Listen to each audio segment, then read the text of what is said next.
Welcome to AP Environmental Science. In this video, we are going to briefly discuss thermal pollution. Now, thermal pollution results when water is heated and then released back into a body of water, and that water that's being released is warmer than the water in that particular body. Now, some examples would be water that is used in, say, cooling towers of a power plant or industrial facility that is then released out into the waterway. But this can also result from deforestation, where now we do not have as much shade along that body of water, so the sun is heating that much faster.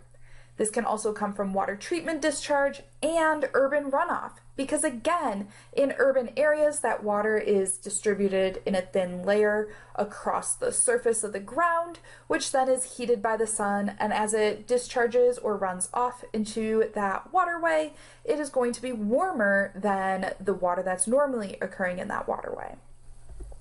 Briefly, I want to review how a cooling tower works.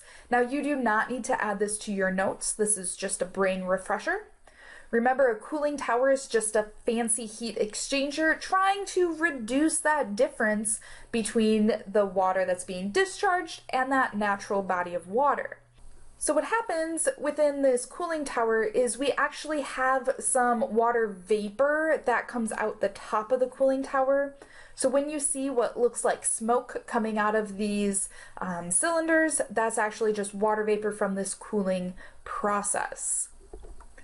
Now, thermal pollution does impact the ecosystem, just like nutrient pollution or chemical pollution is going to impact that aquatic ecosystem.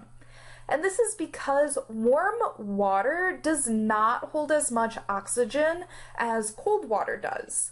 So when you have warmer water temperatures, you have less dissolved oxygen. And remember, aquatic organisms need that dissolved oxygen in order to survive. And they do gas exchange through the gills of their bodies as they're trying to swim along to absorb that oxygen and release that carbon dioxide, just like humans and land mammals do as they breathe. Now, in these graphs, the graph in the bottom left corner, you can see the general trend line comparing oxygen solubility and temperature. In the graph on the right-hand side, you can see that throughout the year, we have the blue line representing water temperature, and in the summer months, the water is much warmer, which makes sense in the northern hemisphere. And then in the summer months, we also see that orange line, which shows dissolved oxygen, starts to decline. So we see this direct relationship.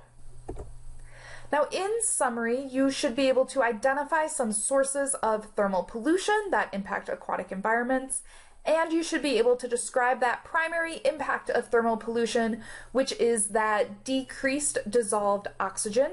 And that low dissolved oxygen can alter that ecosystem and lead to fish die-offs, and it can lead to an altered food web. Please send me your questions here at the end, and I hope that as you watch this video, you were able to learn something.